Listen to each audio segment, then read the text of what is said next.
Kita balik bertanya, dari mana tahu kalau cadar budaya Arab? Tunjukkan penjelasan ilmiahnya atau mungkin sejarahnya, ya kan?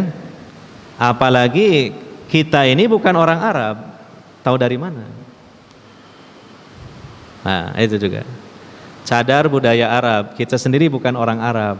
Kok tahu kalau cadar itu budaya orang Arab? Tahu dari mana? Ya kan? Nah, kalau dia misalnya, oh, ya katanya orang-orang begitu, nggak bisa diterima baru kata-katanya orang. Kecuali kalau bisa menunjukkan bukti-bukti ilmiah. Ini ada buku sejarah dunia yang memang bisa dipercaya, bisa dipegangi. Bahwa di antara budaya orang Arab sejak dahulu kala, perempuan-perempuannya yang sudah dewasa itu bercadar. Itu mungkin masih bisa diterima.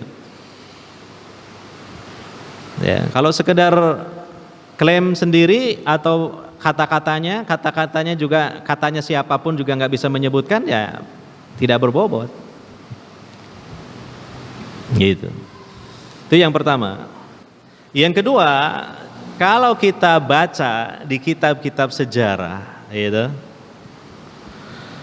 termasuk kitab-kitab sejarah yang ditulis oleh ulama Islam, seperti kitab Sirah Nabawiyah, itu rata-rata di bagian pertama dijelaskan tentang sosiokultural bangsa Arab sebelum kelahiran dan diutusnya Nabi Muhammad SAW.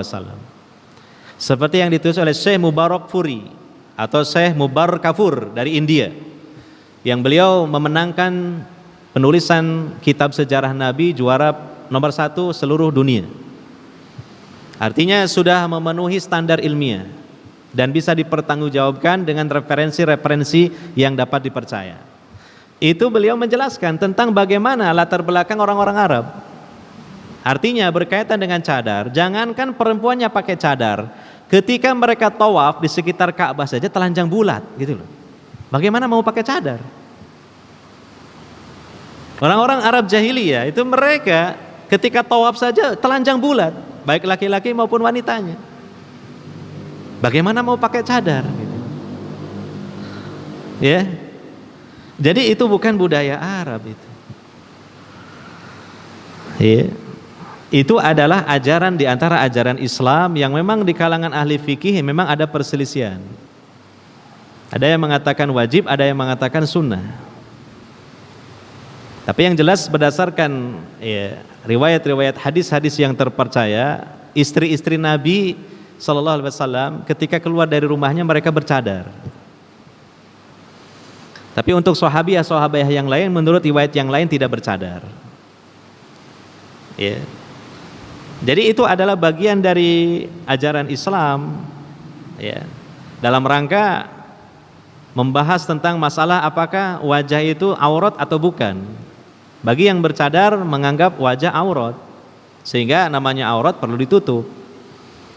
Yang berpendapat itu sunnah, wajah ini bukan aurat, tapi lebih utama kalau ditutup. Gitu. Nah, jadi ini bukan budaya Arab.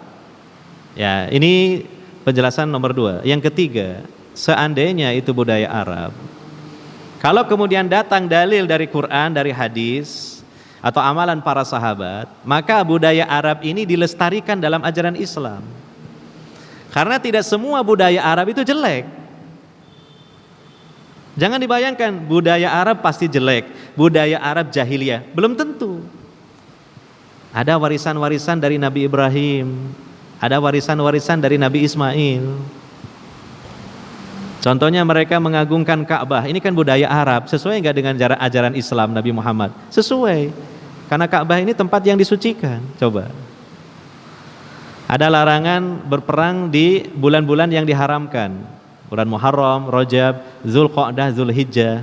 Ini sejak zaman Arab dahulu kala ini diyakini tidak boleh berperang di bulan-bulan haram. Dalam ajaran Islam bagaimana? Ditetapkan juga.